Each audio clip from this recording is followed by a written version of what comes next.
अस्सलामु अलैकुम वरहमतुल्लाहि वबरकातुह। अल्हम्दुलिल्लाहि रब्बिल आलमीन वस्सलातु वस्सलामु अला सय्यदिल मुरसलीन। अम्मा बाद, अस्सलातु वस्सलामु अलैका या रसूल अल्लाह, अस्सलातु वस्सलामु अलैका या हबीब अल्लाह, अस्सलातु वस्सलामु अलैका या नबी अल्लाह, अस्सलातु वस्सलामु अलैका या नूर अल्लाह, सल्लल्लाहु ताला अलैका वसल्लम।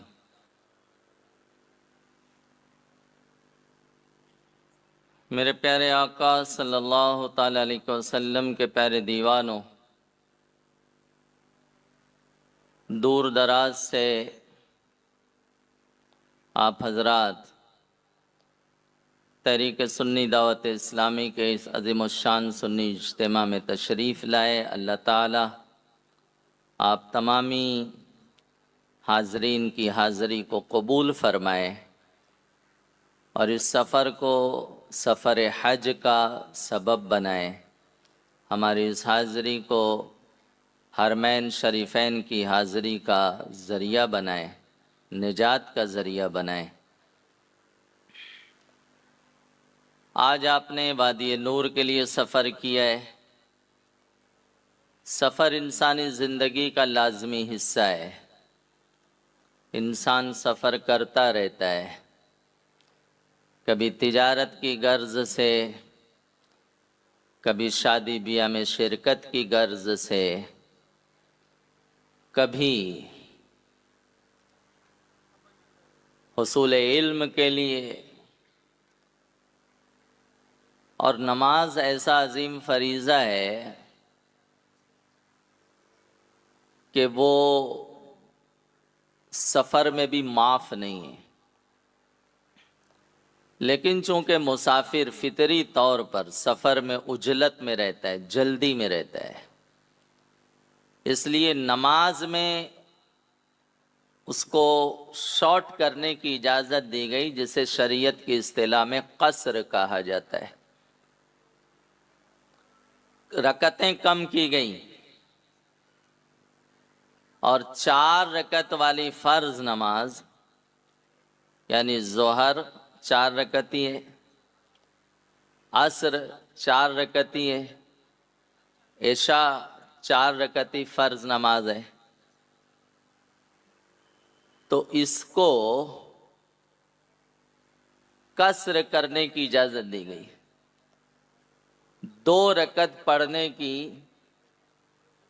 उसको इजाज़त है, बल्कि उस पर कसर वाजिब है।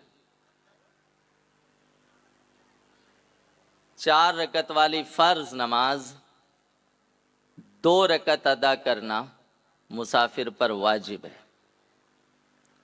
रहा फज्र की फ़र्ज़ है जो वो 2 रकत है, उसमें कसर नहीं होगी। मगरिब की 3 रकत है, उसमें कसर नहीं होगी। वाजिबुल वित्र 3 रकती नमाज है, उसमें कसर नहीं होगी।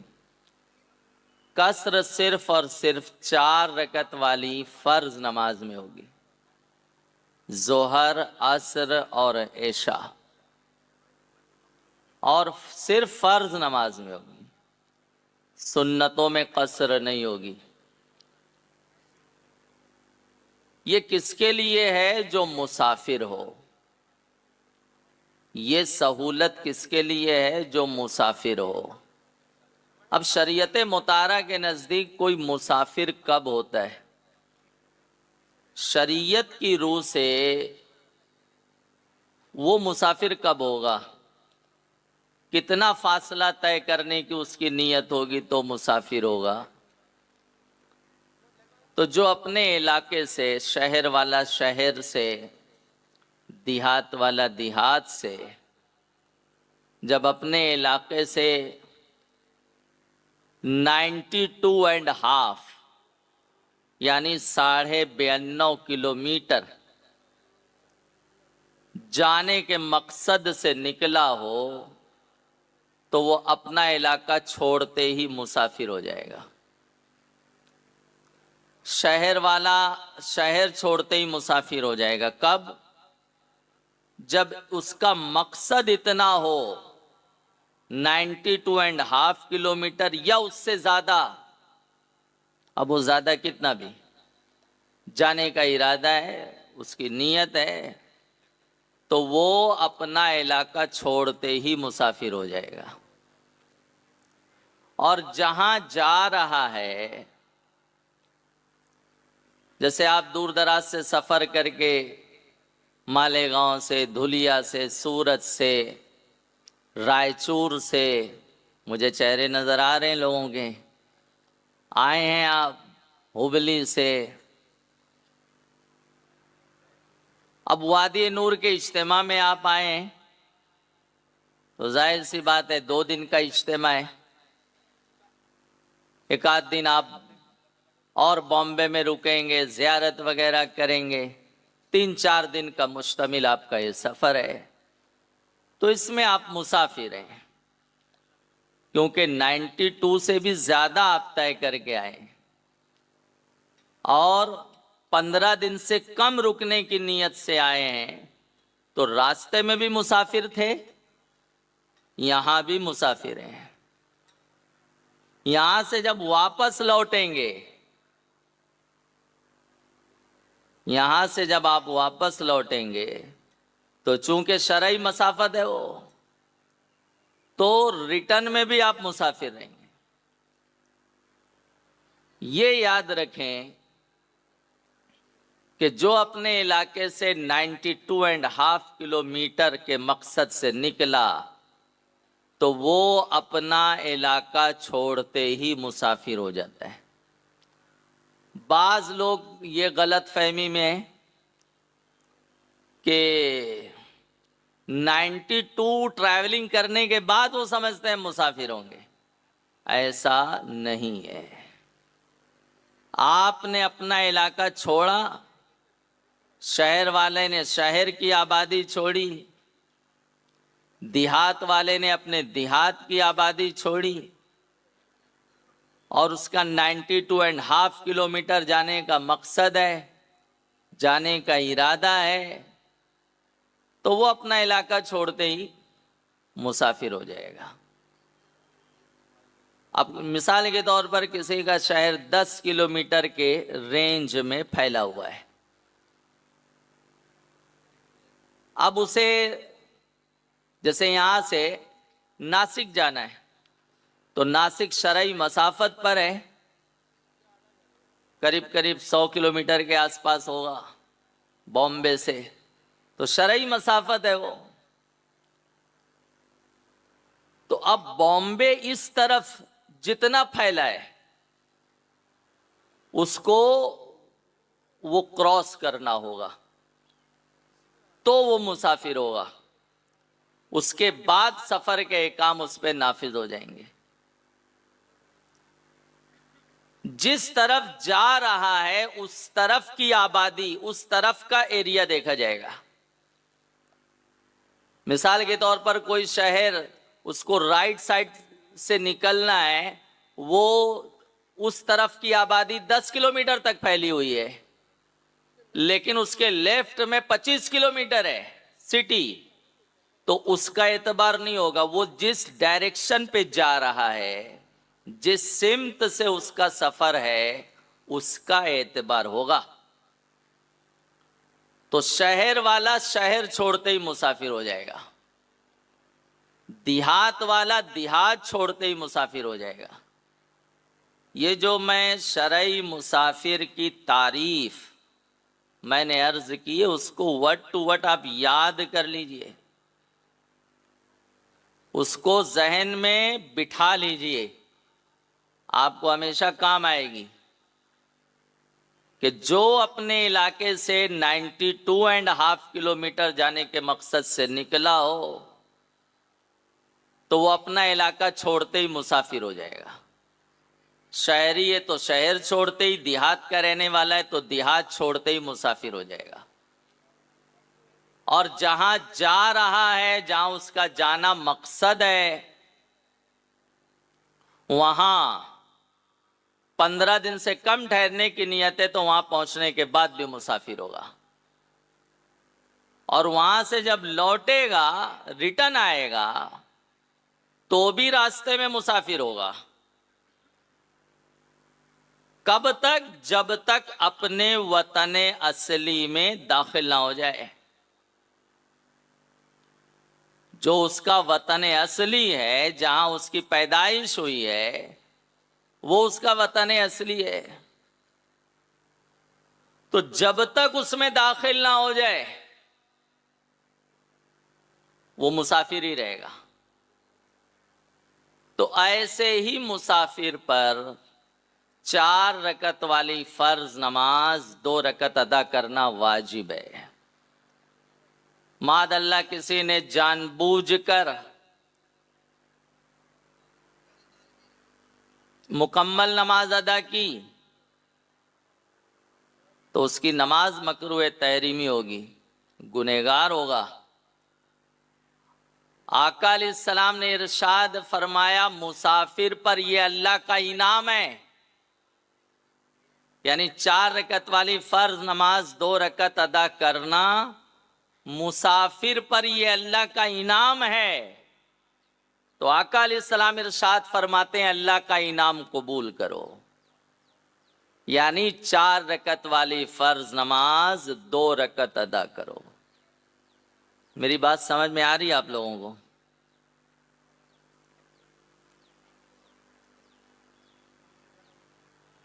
तो अल्लाह का इनाम कबूल करें। आप मुसाफिर हैं, मुसाफिर की दुआ कबूल होती है। मुसाफिर अल्लाह से बहुत करीब होता है सफर की बरकत से। तो इसलिए उसे क्यों, लेकिन फितरी तकाज़ाए जल्दी रहती है तो नमाज में तखफीफ की गई। 4 रकत वाली फर्ज नमाज 2 रकत अदा करना उस पर वाजिब है।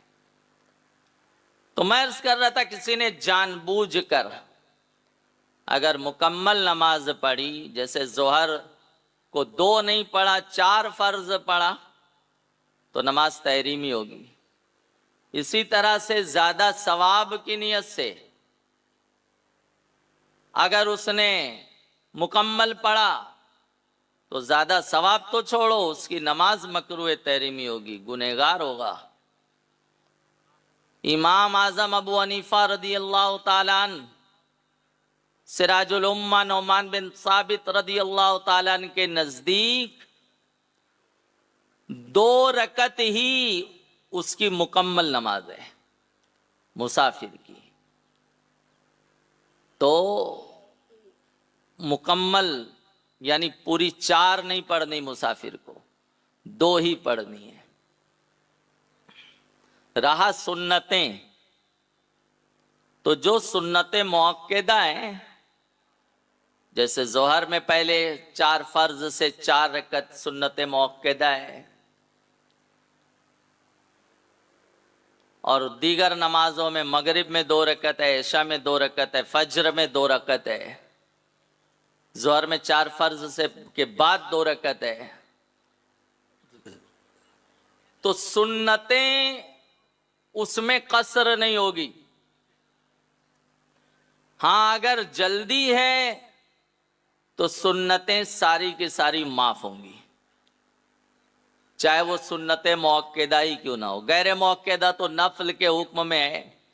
अगर आप अपने वतन में हैं, मुकीम भी हैं, तो आप पे लाजिम नहीं है, पढ़ना चाहिए, तर्क की आदत ना बनाए, लेकिन छोड़ेगा बगैर वजह शरई भी तर्क किया तो कोई अजाब नहीं है, पढ़ने पे सवाब जरूर है। लेकिन जो सुन्नतें मुअक्कदा है वो मुकीम पर उसका हुक्म सख्त है, पढ़ना ही होगा। अगर बगैर वजह शरई के तर्क किया तो गुनहगार होगा।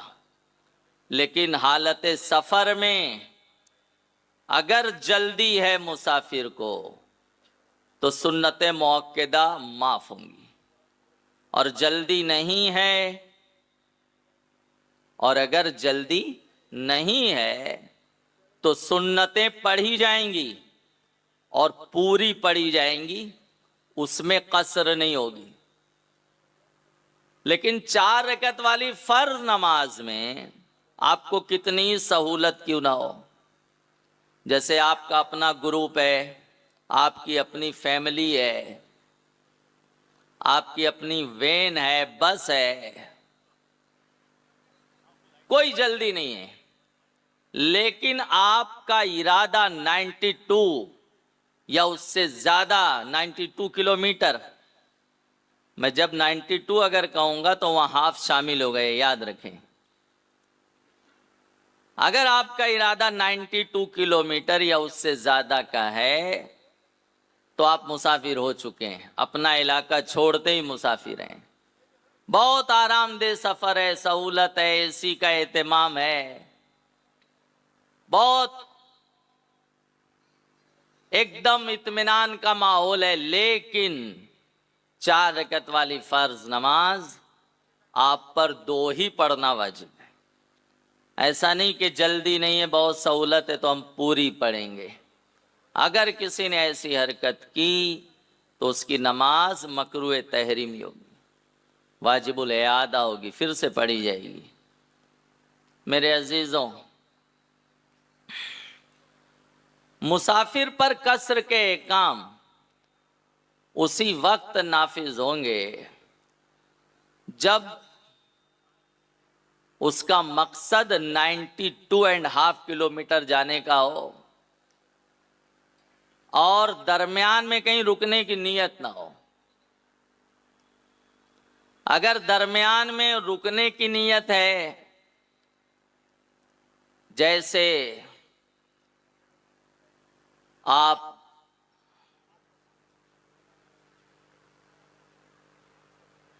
बड़ौदा से सफर करते हुए निकले, बड़ौदा से आपका इरादा भरूच का है, मैं भरूच जाऊंगा और वहां कुछ काम अंजाम दूंगा,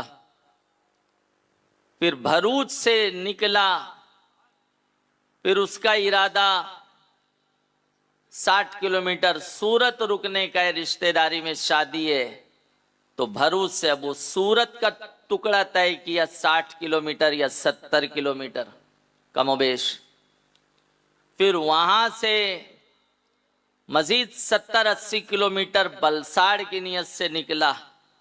ऐसा टुकड़ा करते करते वो वादी नूर आ गया, तो वो मुसाफिर नहीं होगा, वो मुसाफिर नहीं होगा, क्योंकि वो निकला था भरूच की नियत से, फिर भरूच के बाद निकला आगे, दोस्त अहबाब मिल गए, चलो सूरत चलते हैं, शादी है वहां शॉपिंग कर लेंगे, फिर सूरत से जो है किसी साहब मज़ार के यहाँ हाजिरी की नियत से और आगे बढ़ा, ऐसे बढ़ते बढ़ते बॉम्बे आ गया, तो वो मुसाफिर नहीं होगा। लेकिन कोई बड़ौदा से निकला वादी नूर के इज्तिमा में आने की नियत से, उसका मकसद वादी नूर है, शरई मसाफत वो तय करने के इरादे से निकला है, मकसद असली वादी नूर है और दरमियान में उसके रुकने की नियत है। जैसे हमारे हाफिज अब्दुल रहीम साहब भरूच से तशरीफ लाए तो वादी नूर आने का मकसद है।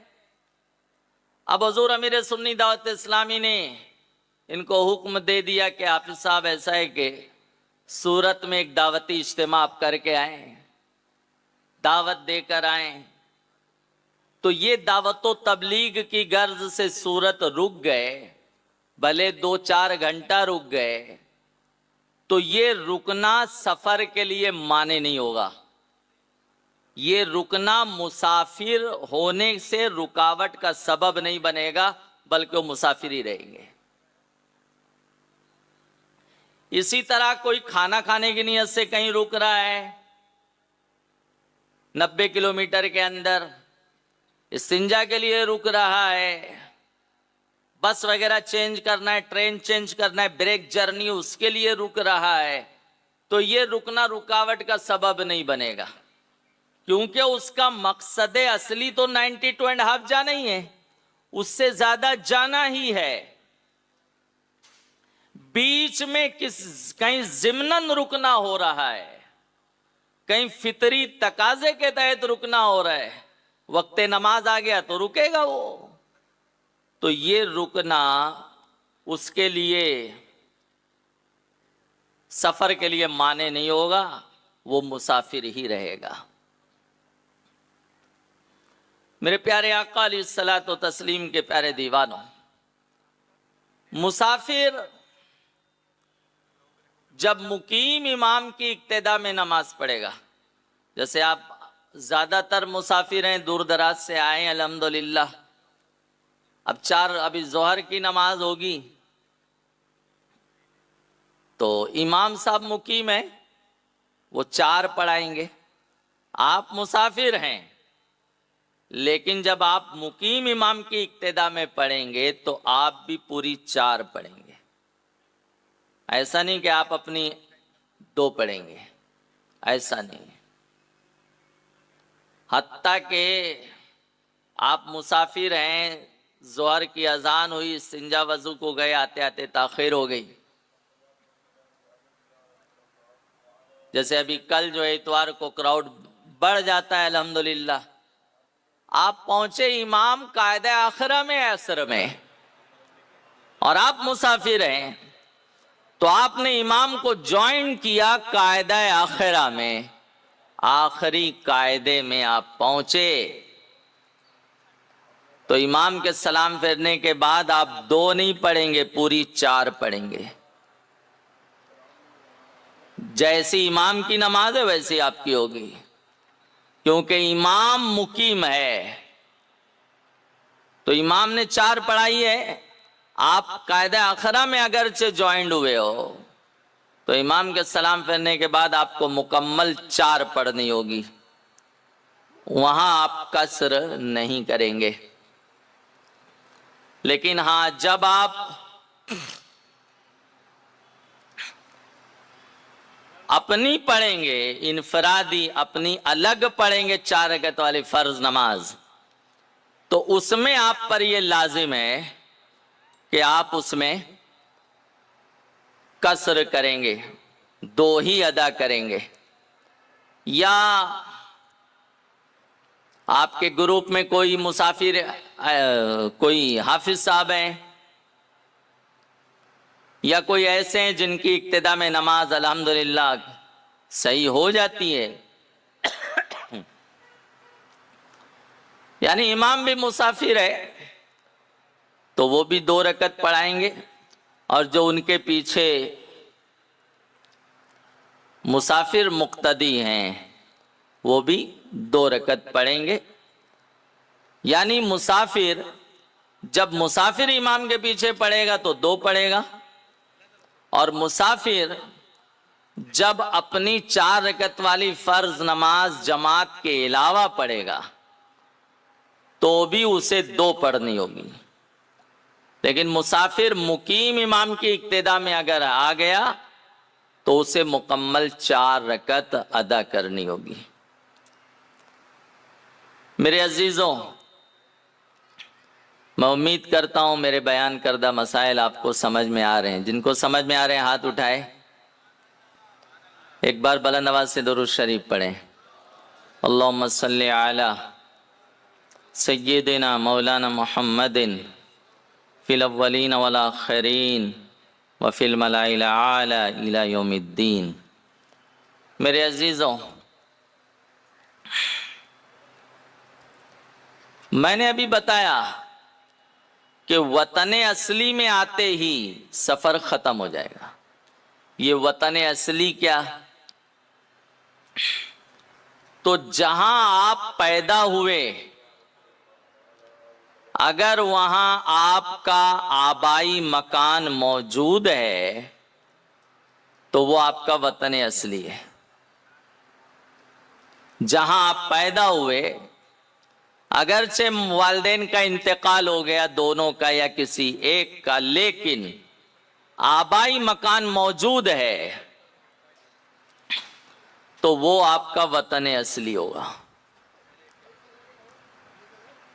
और शादी हो जाने के बाद जहां आप किसी दूसरे शहर में शिफ्ट हो गए, वहां आपने मकान ले लिया और आपकी वहां मुस्तकिल बीवी के साथ, बच्चों के साथ रहने की आपने नीयत कर ली कि मैं इंशाअल्लाह अब हमेशा यहीं रहूंगा, यहाँ से अब मुझे कहीं और नहीं जाके रहना, मैं यहीं रहूंगा। माहौल अच्छा लगा, वहां तिजारत आपकी अच्छी, बिजनेस आपका सक्सेस हो रहा है, तो आदमी का दिल लग गया। मिसाल के तौर पर कोई सूरत का शहरी है, वो बॉम्बे में आकर उसने बिजनेस शुरू किया, बिजनेस आगे बढ़ा आगे बढ़ा, सूरत में उसकी शादी हुई, फैमिली लेकर भी बॉम्बे आ गया और उसने नीयत कर ली कि मैं इंशाअल्लाह अब मुझे बॉम्बे में ही सुकूनत इख्तियार करनी, यहीं रहना है, हमेशा मैं यहीं रहूंगा। तो सूरत में अगर उसका मकान मौजूद है तो सूरत भी वतन असली होगा और बॉम्बे भी उसका वतन असली हो जाएगा। और वतन असली में मुसाफिर पहुंचते ही उसका सफर खत्म हो जाता है। लेकिन अगर सूरत का मकान वगैरह बेच दिया, जैसे बॉम्बे में बहुत से लोग रहते हैं, यूपी से हिजरत करके आए हैं, दीगर इलाकों से दूर दराज से आए हैं, वहां का मकान वगैरह सब बेचकर यहां उन्होंने मकान खरीद लिया है, तो अब वहां उनका कुछ बाकी नहीं है आबाई गांव में, तो अब वो वतन असली नहीं रह जाएगा। भले वहां चचा का मकान है, वहां मामू का मकान है, दीगर रिश्तेदारी है, लेकिन तुम्हारा नहीं है। तुमने अपना आबाई गांव का जो मकान था उसको आपने बेच दिया है, तो अब वो आपका वतन असली नहीं रह गया। अब बॉम्बे में आपने मकान लेकर यहां हमेशा रहने की आपने नीयत कर ली है, तो ये आपका वतन असली बन जाएगा। लेकिन अगर वहां का मकान अब भी मौजूद है, तो जैसे मैंने सूरत की मिसाल दी, तो सूरत का वो सूरत सिटी भी या देहात में है, तो वो देहात आपका वतन असली होगा और बॉम्बे भी आपका वतन।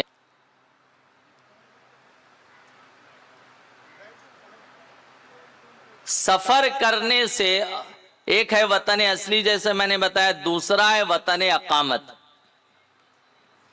वतन अकामत वो वतन, वो इलाका जहां वो 15 दिन मुकम्मल या उससे ज्यादा ठहरने की नियत करे। अब उससे ज्यादा कितना भी, 16 दिन, 18 दिन, 20 दिन, 50 दिन, महीना, 4 महीना, 6 महीना, साल, वो वतन अकामत कहलाएगा। उसको वतन आरजी भी कहते हैं। वतन आरजी और वतन अकामत हुक्म में दोनों बराबर है।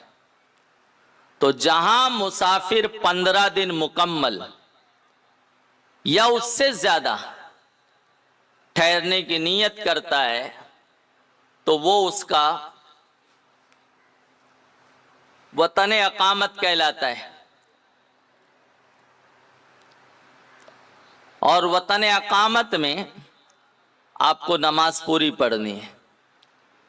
जैसे कोई वादी नूर के सुन्नी इज्तिमा में आया, अब बॉम्बे में उसके रिश्तेदार में शादी है, 2-3 दिन इज्तिमा में रहेंगे और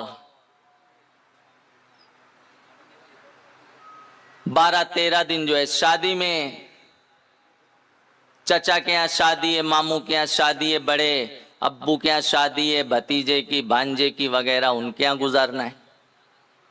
तो आप एक शहर में 15 दिन मुकम्मल या उससे ज्यादा रुकने की नीयत है आपकी, तो ये आप अब वादी नूर में या पूरे बॉम्बे में आप मुकीम कहलाएंगे। अब नमाज आपको पूरी पढ़नी होगी। तो ये याद रखें कि अगर जहां आपका जाने का मकसद है, अगर वो 92 किलोमीटर का डिस्टेंस है, शरई मसाफत है, तो रास्ते में मुसाफिर होंगे। लेकिन जहां जा रहे हैं वहां मुकम्मल 15 दिन या उससे ज्यादा ठहरने की नियत है, तो वहां पहुंचने के बाद आप मुकीम हो जाएंगे और मुकीम पर हुक्म है कि वो पूरी नमाज पढ़ेगा।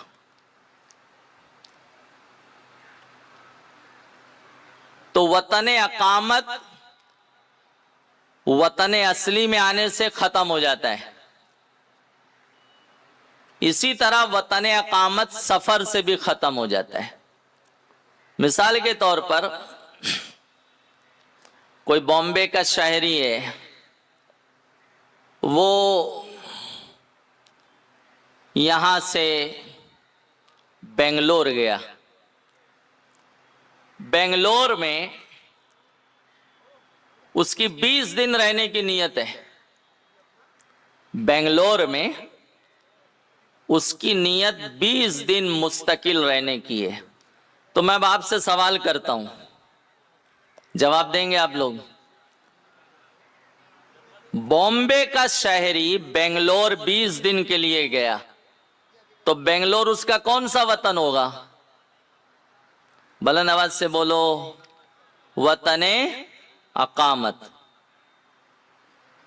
बेंगलोर उसका वतने अकामत होगा, टेम्पररी वतन होगा उसका। लेकिन अभी उसके 10 दिन हुए थे कि घर से फोन आया, तुम्हारे बच्चे का की तबीयत खराब हो गई है, हॉस्पिटल में एडमिट है, आप प्लीज फौरन आओ। उसने फ्लाइट पकड़ी, चंद घंटे में बॉम्बे पहुंचा, अच्छा इलाज कराया, 2-1 दिन में डिस्चार्ज हो गया, बच्चे की भी तबीयत इत्मीनान बख्श हो गई। अब 20 दिन के लिए तो गया था बेंगलोर, अब 10 दिन का काम बाकी है, तो अब दोबारा बेंगलोर गया वो, तो अब दोबारा 10 दिन के लिए जा रहा है, तो इसमें मुसाफिर होगा, इसमें मुसाफिर होगा।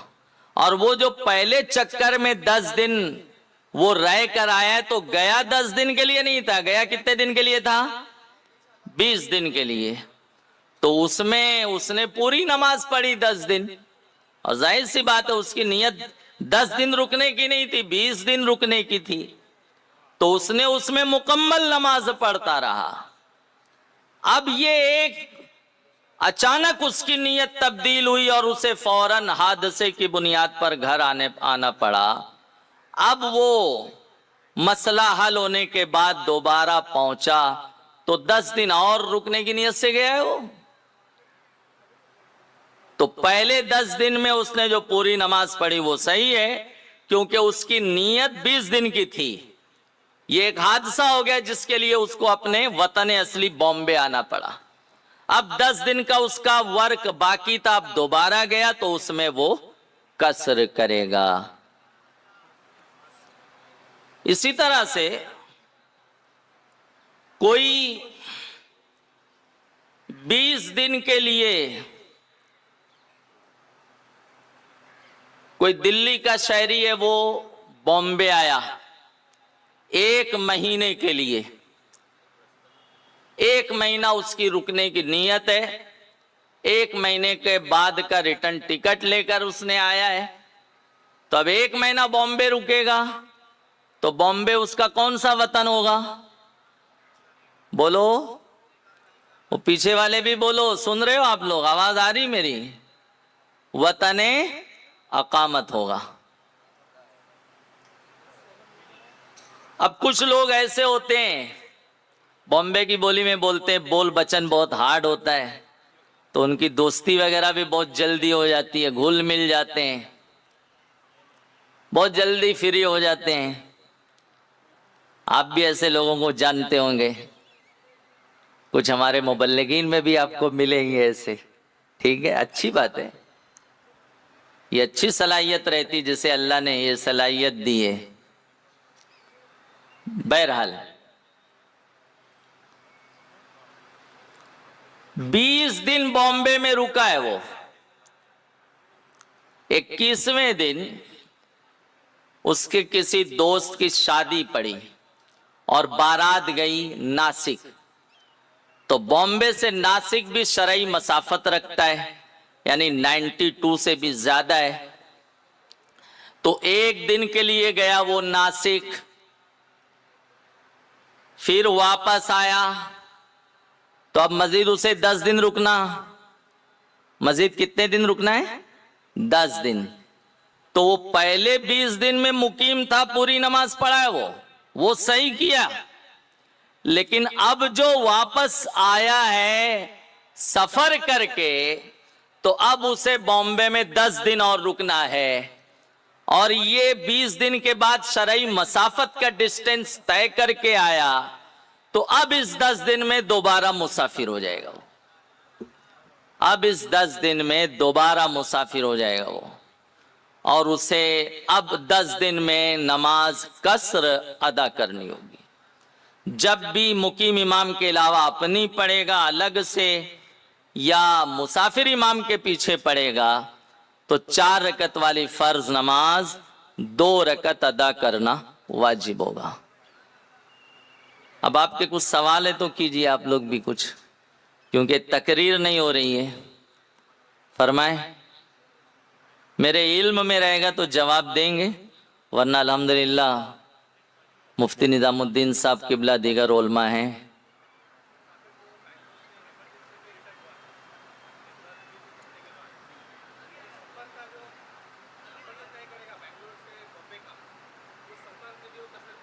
हाँ जी, जो बेंगलोर गया था 20 दिन के लिए, 10 दिन में बाद कुछ अर्जेंट मामला हो गया, वो अपने वतन आ रहा है, तो रास्ते में भी कसर करेगा वो। क्योंकि लेकिन बेंगलोर छोड़ने के बाद कसर के काम होंगे, क्योंकि बेंगलोर के बाद उसकी नीयत 92 से ज्यादा डिस्टेंस तय करने की है। बॉम्बे आ रहा है तो शरई मसाफत का फासला तय करने का इरादा रखता है, तो बेंगलोर छोड़ते ही कसर के काम नाफिज होंगे।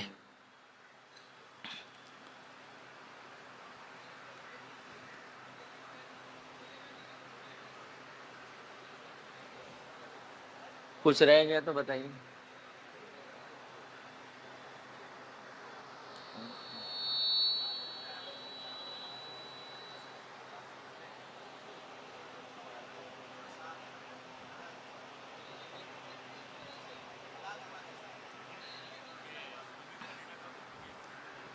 खैर, ये सवाल हमारे टॉपिक से हटकर है।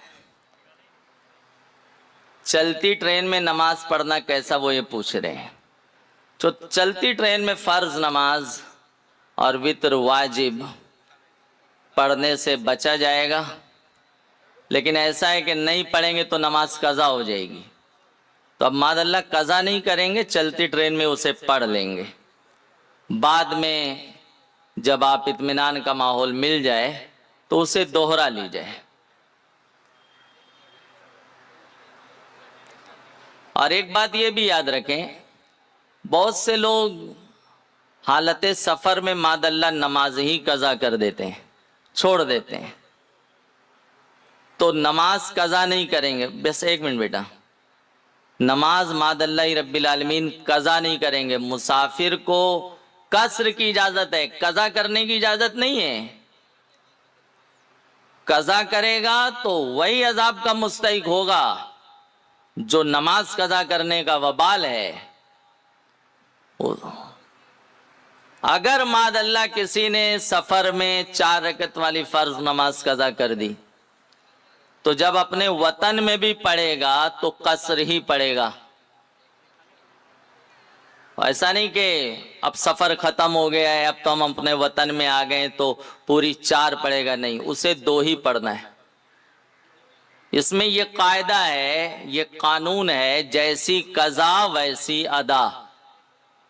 4 रकत वाली फर्ज नमाज सफर में कज़ा की तो उसे अपने वतन में पहुंचने के बाद अपने मोहल्ले की अपनी छत के नीचे पड़ेगा, जब भी 2 ही पड़ेगा।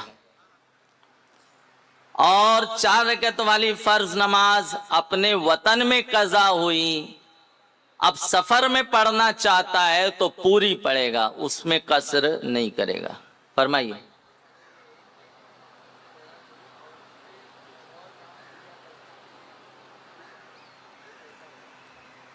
आप पूछना ये चाहते हैं कि जैसे कोई बेंगलोर गया 10 दिन के लिए, उसका काम 10 दिन में हो जाएगा ये था। अब 7-8 दिन हुआ तो उसके बॉस ने कहा यार आप 10 दिन और रुकना होगा आपको, अभी काम मुकम्मल नहीं हुआ है। तो उसने 10 दिन की और नियत कर ली। तो गया तो 10 दिन की नियत से था, तो वो मुसाफिर है। फिर 7-8 दिन के बाद और 10 दिन की नियत कर ली तो ये 10 दिन में भी मुसाफिर है। ऐसे 10 दिन, 8 दिन, 5 दिन, 13 दिन, 14 दिन करते करते वो बेंगलोर में 6 महीना क्या साल भी रुक जाए, जब भी मुसाफिर ही रहेगा, जब भी मुसाफिर ही रहेगा। क्योंकि दरमियान में उसने मुकम्मल 15 दिन की नियत ही नहीं की है। उसका काम अब हो जाएगा, तब हो जाएगा, इस हफ्ते हो जाएगा, 10 दिन में हो जाएगा, करते करते महीने गुजर गए, कई महीने गुजर गए, तो जब भी वो मुसाफिर ही रहेगा।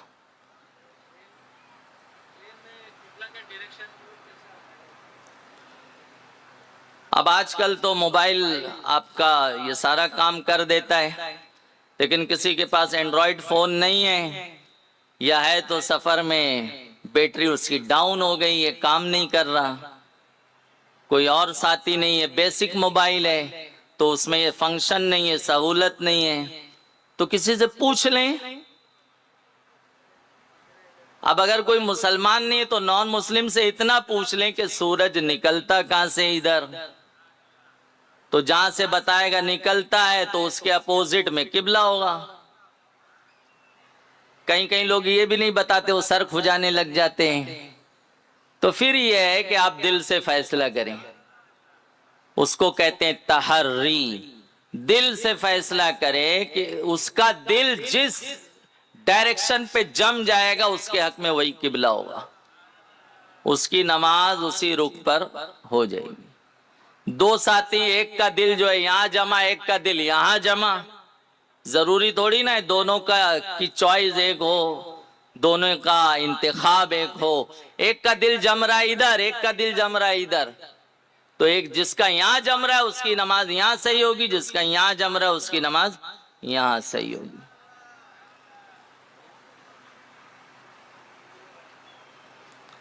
मेरा वक्त जो था मुकम्मल हो रहा है। अल्लाह ताला जो कुछ बयान हुआ, अगर इसमें कोई ख़ता हुई हो तो मौला करीम माफ़ फरमाए। मैंने आसान अंदाज में पेश करके आपको समझाने की कोशिश की है। उम्मीद है कि आपको बात समझ में आई होगी। अल्लाह ताला हमें सफ़र में, हज़र में, वतन में, हर जगह अपने नमाज की हिफाजत की, मुहाफ़िज़त की तौफ़ीक़ अता फरमाए।